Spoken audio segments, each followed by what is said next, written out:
What's going on, guys? As you probably saw in the thumbnail, I bought an ambulance, so let's check it out.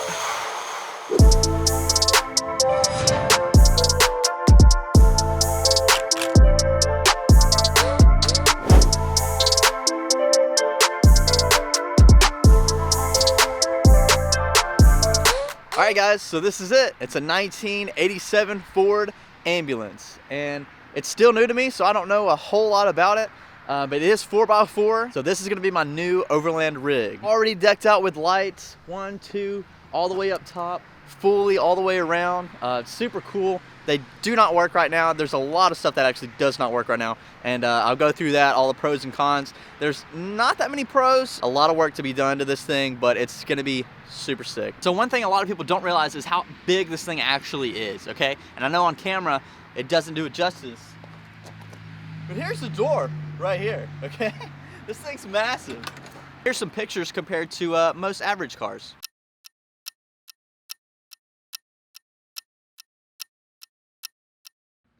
So I'm really hoping this thing starts. It's already got a push button down here, super fancy, but we'll see.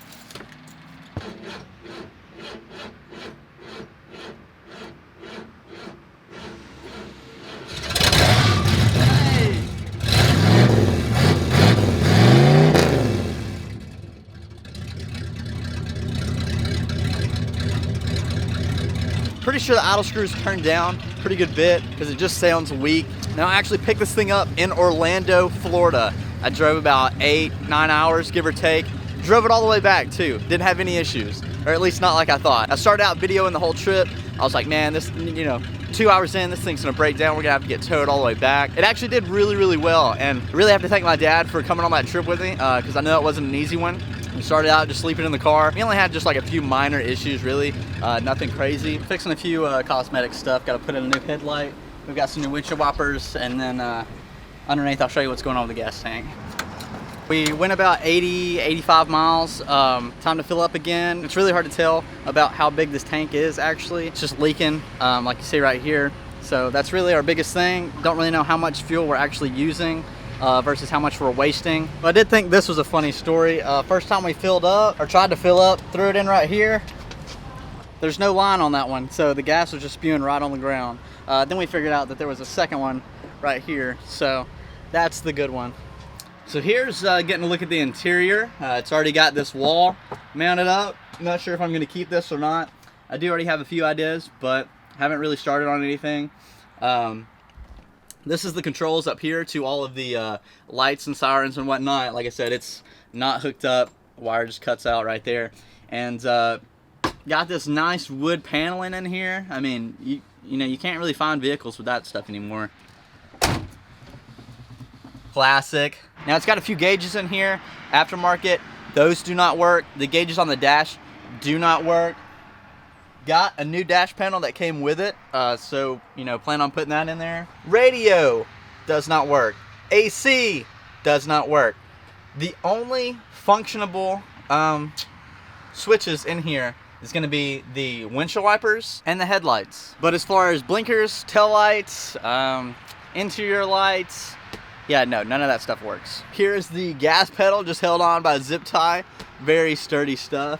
Wiring's just kind of everywhere, so I know my friend John's gonna have a lot of fun with that one. Okay, so this back part up here, it says Bear Valley. That's actually a state park, national park over in California. So thinking it might have been the rescue vehicle out there, which is actually pretty rad. So originally this door was extremely hard to open, right?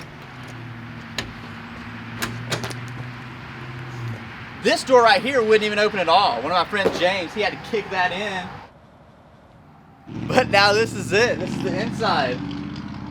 It's beautiful. Just to hit some major points real fast, there is a hole in the floor. There's literally just some plywood laying down as the floor. There's a bunch of rust right in here. Obviously this right here is gonna be the worst part of everything, but not to worry. But when you're actually in here, I mean, this is me standing straight up, okay? Head touching just a hair. But there's a, it feels like there's foam or something like that in this. So, when we strip all this out, we may actually be able to get probably 2 or 3 more inches up top. This is the old fuse panel and all that jazz. still in here. I mean, probably from the 80s. It looks very crazy looking. I don't know anything about electrical. Some more switches up here. This is that wall I was talking about, which is actually pretty sturdy. Pretty much the reasoning behind getting a van is if you've seen any of my videos of driving cross country, you can't really camp incognito anywhere. You know, being Walmart or like downtown. So I wanted to get a van where I could actually just, you know, I'm driving, I want to eat, it's right there behind the seat. I want to sleep, it's right there next to the kitchen. But there's actually a lot of room in here. You know what I'm saying? It could be nice. Now the flooring up here is actually just a little bit different than in the back. You've just got wood in the back. Up here looks like a bathroom floor. And you can go out this way. Oh, say that. There we go. Yep. And then this has actually got some type of like reinforcement lock on it.